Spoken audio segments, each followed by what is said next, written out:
যে কাজটাকে শখের বশে ভালোবেসে আপন করে নিয়েছিলাম সেই কাজটাই আজ মনে হচ্ছে যে কঠিন হয়ে দাঁড়িয়েছে বা হেডেক হয়ে দাঁড়িয়েছে। Hello everyone, welcome back to my channel. কেমন আছেন সবাই? আমি Rokeya Parvin cooking and blog চ্যানেলে আপনাদের স্বাগত জানাই।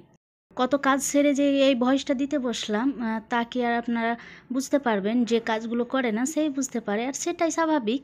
তো ওই জন্যই কথাগুলো আমার মনে পড়লো যে যে কাজটাকে না আমি শখের বশে বা ভালোবেসে নিয়েছিলাম, এই যে ব্লগিংয়ের কাজটা বা ভিডিও করারটা, তো সেই কাজটা আজ কঠিন হয়ে দাঁড়িয়েছে। এত সংসারের চাপ বা কাজ আর পারছি না। এই সকাল থেকে শুরু করে এইদিকে আমার 2টো বেজে যায়, কিন্তু আমার কাজ কমপ্লিট করতে পারি না। আর এই যে বসগুলোকে দেখুন, আপনাদের বাড়িঘরে এইগুলোর অত্যাচার আছে কি না দেখুন তো। এই যে সেই লাল পিঁপড়েগুলোর কথা বলছি, কোথাও কোনো জিনিস রেখে না আর শান্তি নেই। আর রুটি, চিনি বা এরকম মিষ্টি জিনিস পেলে তো মনে হয় যে না, ওদের নিজের বাপের সম্পত্তি, এরকম একটা ব্যাপার। সত্যি থেকে থেকে না খুবই ভীষণ একদমই রাগ হয়, ভাবি যে এদের মেরে ফেলার জন্য কি করতে পারি। জানেন, এই সেই 3 বছর আগেকার কথা আপনাদের সাথে শেয়ার করি। 3 বছর আগে আগে তো ফারুক পাপা যে এই আমাদের যে প্রাইভেট স্কুলটা আছে সেটা করতো, সেখান থেকে বেশ একটা ভালো আর্ন হতো। তারপর আলহামদুলিল্লাহ আল্লাহর দয়া, আর আল্লাহর দয়াতেই আমাদের যে জবটা হয়ে যায়, বা ও ফারুক পাপা প্রাইমারির একটা চাকরি পেয়ে নেয়। তো সেইটা তো যে গীতাঞ্জলি করতো সেখান থেকে তো ও আমাকে টাইম দিতে পারতোই না। খুবই একটা অল্প সময়ের জন্য ও বাড়িতে থাকতো। তার মাঝে আবার যে চাকরি হয়ে গেল, এটা নিয়ে তো ভীষণ খুশি ছিলাম। কিন্তু কে কে আর জানে বা ভাবতে কি আর কখনো পেরেছিলাম যে সে চাকরি করতে যাবে 200 কিলোমিটার দূরত্ব। ওর না যখন জয়নিং হয় তখন আবারও হয়ে জয়নিং হলো, সেটা হচ্ছে যে হরিশ্চন্দ্রপুর চাঁচল।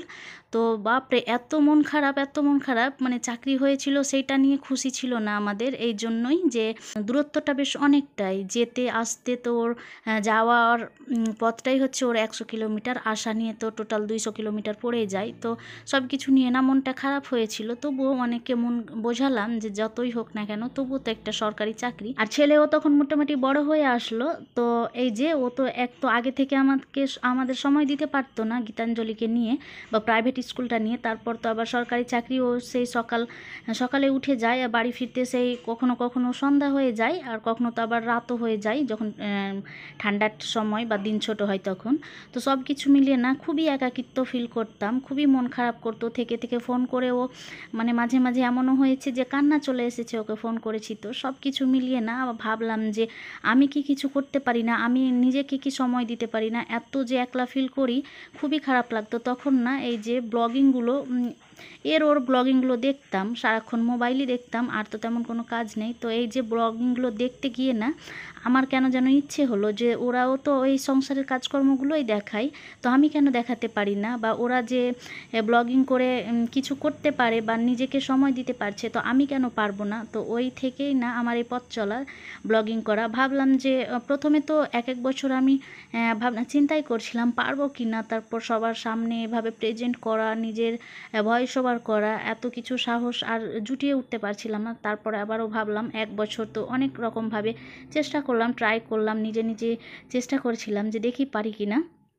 এখনও যে খুব একটা সূক্ষ্ম বা একদমই সঠিক করতে পারি তা কিন্তু না, আপনাদের সামনে যেমন তেমন করে প্রেজেন্ট করতে পারি ভিডিওটা এইটুকুই। তবুও আগের থেকে অনেক বেশি সাহস হয়েছে ইনশাল্লাহ, আর এর থেকে আরও বেশি ভালো কিছু করার চেষ্টা করছি দিন দিন। আপনারা যদি সাথে থাকেন বা পাশে থাকেন, এর থেকে ভালো কিছু করব।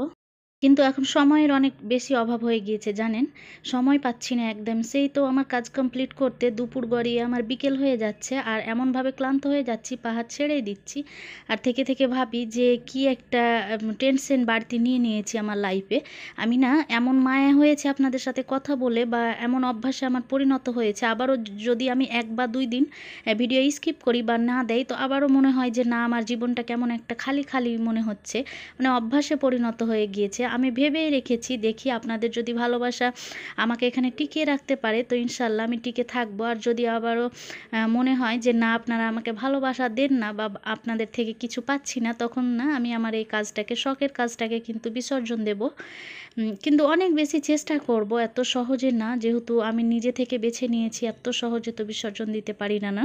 তো আপনারা একটু প্লিজ আমাকে সাপোর্ট করবেন, একটু আমার পাশে থাকবেন। ইনশাল্লাহ একদিন আমি সাকসেস হবই আপনাদের দোয়াতে।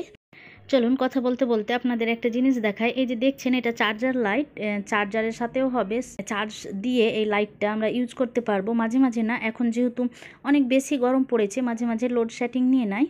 তো চার্জার লাইট আছে অবশ্য আমার রুমে, তবুও এটা আপাততর জন্য নিয়ে নিয়েছে ফারুকনগর পাপা। ফ্লিপকার্টে এটাও অর্ডার করেছিল, বেশ ভালো এসছে কিন্তু জানেন। এটা কিন্তু ইয়েলো কালারটা, ইয়েলো মানে অর্ডার করেছিল কিন্তু চলে এসেছে রেড। তো যাই হোক, এমনি কালার নিয়ে আমাদের খুব একটা প্রবলেম নেই, কিন্তু বেশ ভালো জানেন। 150 টাকার মধ্যে এই জিনিসটা অত্যাধিক সুন্দর এসছে কিন্তু। আর লাইট যে মানে লাইটটাও কিন্তু বেশ ভালো, অনেক দূর অবধি কিন্তু লাইট করছে। আমরা লাইট রুমের লাইটটা অফ করে কিন্তু আমরা জ্বালিয়ে দেখেছিলাম, বেশ ভালো। এই কি অবস্থা দেখুন, বিকেল গড়িয়ে কিন্তু রাত হয়ে গিয়েছে, আমাদের কোনো খবর নেই। আমরা 3 জনেই কিন্তু এমনভাবে ঘুমিয়েছিলাম, আমাদের কোনো খবরই নেই। আমরা সেই রাত 7টার সময় আমাদের সবার কিন্তু ঘুম ভাঙলো, মানে মাস্টার মশাই, ছেলে, আমি। আর উঠে দেখি যে আমি কতগুলো কাপড় আমি যে ধুয়ে দিয়েছিলাম সেইগুলো কিন্তু আর উঠানো হয়নি। তো সবগুলো কাপড় উঠিয়ে নিয়ে এখন সন্ধ্যার পরে, এখন মোটামুটি 7:30 পৌনে 8টার মতো বাজে। তো ভাবলাম একটু কিছু খেয়ে নিই। আমাদের যেহেতু রাতের ডিনারটা বেশ আমরা নাইটেই খাই, মোটামুটি আমাদের ওই 10:30 11টার মতো খাই। তো এখন একটু কিছু খেয়ে নিচ্ছি। এদিকে ফারুক নবাবের জন্য ম্যাগি দিয়ে দিচ্ছি, ও ম্যাগি খেয়ে নেবে। আর আমাদের জন্য আমরা 2-3টার মতো আম কেটে নিচ্ছি। আমগুলো না আজকাল আর খাওয়া যাচ্ছে না জানেন, আর বেশ অনেকগুলোই আম হয়ে গিয়েছে বাড়িতে। কিছু আম তো আমার কিনে নেওয়া হয়েছিল, কিছু আমাদের গাছের আম, সবগুলো আবার না খেলে তো নষ্ট হয়ে যাবে। তো ভাবলাম যে কিছু আম কেটে নেই।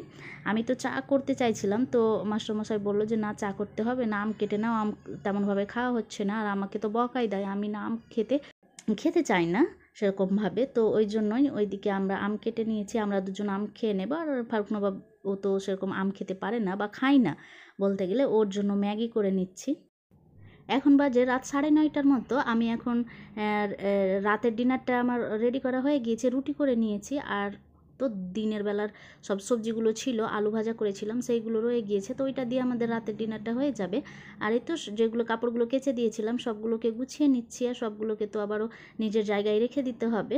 তো আমি না এমনভাবে রেখে দেই, যেটার সাথে সেট না, আমি সেইগুলোকে একসাথে রেখে দিই। এখানে কি হয় বলুন তো, এই যে খুঁজে পেতে না সমস্যা হয় না, নাহলে একটা থেকে একটা আবার ছড়িয়ে ছিটিয়ে থাকলে না খুঁজে পেতে বিরক্তি খুবই লাগে। তো এই যে আমি এখানে আমার যে ট্রাউজার, তারপর চুড়িদারটা, তারপর ওর সাথে ওড়না, এইটা তো 3টা তো সেট থাকে না, তো ওই 3টাকে আমি এমনভাবে গুটিয়ে রাখলাম যেন একটা পেলেই আমি বাকিগুলোও পেয়ে নেই।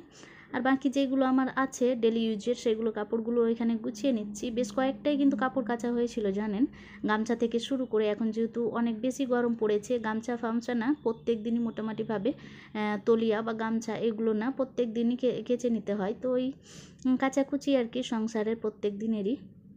তো ওইগুলোই আমি একটু গুছিয়ে নিচ্ছি। আর যে কোনো কাপড় দেখবেন আপনি যখন তুলে নিয়ে আসবেন, তখনই যদি ওই আপনি যেহেতু তার থেকে বা যেখান থেকেই হয়তো তুলে নিচ্ছেন, ওইখানে না একটু যদি আপনি ভাজিয়ে নিয়ে আসেন, দেখবেন যে আপনার কাপড়গুলো না খুব সুন্দর ভাবে থাকবে। বা আপনার না এই যে আয়রন করারও মাঝে মাঝে হবে যে না, প্রয়োজনও হবে না, মনে হবে যে না, বিনা আয়রনে কিন্তু আপনি পরতে পারবেন বা ইউজ করতে পারবেন। আর আপনি অনেকে থাকেন যারা একদমই গুঁড়ি করে বা গুটিয়ে নিয়ে এসে ফেলে দেয়, তারপরে কিন্তু আবারও ভাঁজ করতে যায়, তখন না এই যে গুটিয়ে নিয়ে আসার যে একটা কেমন টাইপেরই কাপড়গুলো হয়ে যায়। এই যে আমার এটা একটু হয়ে গিয়েছে দেখুন, শাড়িটা এটা হয়তো বা ভাজিয়ে গিয়েছিল, যার জন্য এভাবে গুটিয়ে গিয়েছে। কিন্তু এই গুটানো জিনিসটা না করলে না, একদমই তখনই যদি আপনি একটু কেয়ারলিভাবে এই কাপড়গুলোকে ভাজিয়ে নিয়ে আসেন, তো দেখবেন যে আপনার না বিনা আয়রনে কিন্তু আপনি এগুলোকে ইউজ করতে পারবেন। সব সময় তা আয়রন করা সম্ভব হয় না, না বলুন। হুট করে দেখা গেল আপনার কোথাও বেরানোর আছে, একদমই সময়ের অভাব, বা একদমই 5 মিনিট বা 10 মিনিট আপনাকে রেডি হয়ে বেরাতে হবে। কিন্তু এভাবে যদি আপনি কাপড়গুলোকে গুটিয়ে বা আলমারিতে রেখে দেন না, আপনি কিন্তু একদমই বিন্দাসভাবে পরে যেতে পারবেন। আপনাকে খারাপ লাগারও কিন্তু এখানে কোনো ব্যাপার হয়ে দাঁড়াবে না। আর আবার এই যে বললাম যে একদমই গুটিয়ে নিয়ে এসে যদি আপনি এভাবে রেখে দেন, তখন কিন্তু আর সেই জিনিসটা বিনা আয়রন ছাড়া আপনি পরতেই পারবেন না। তো এই জিনিসগুলো, ছোট্ট ছোট্ট জিনিস যদি সংসারে মাথায় রাখা যায় না, দেখবেন অনেকগুলো কাজই কিন্তু একদমই খুব সহজ হয়ে যায়। চলুন তাহলে আজকের মতো ভিডিও এখানেই শেষ করছি। সবাই ভালো থাকুন, সুস্থ থাকুন। আল্লাহ হাফিজ, আসসালামু আলাইকুম।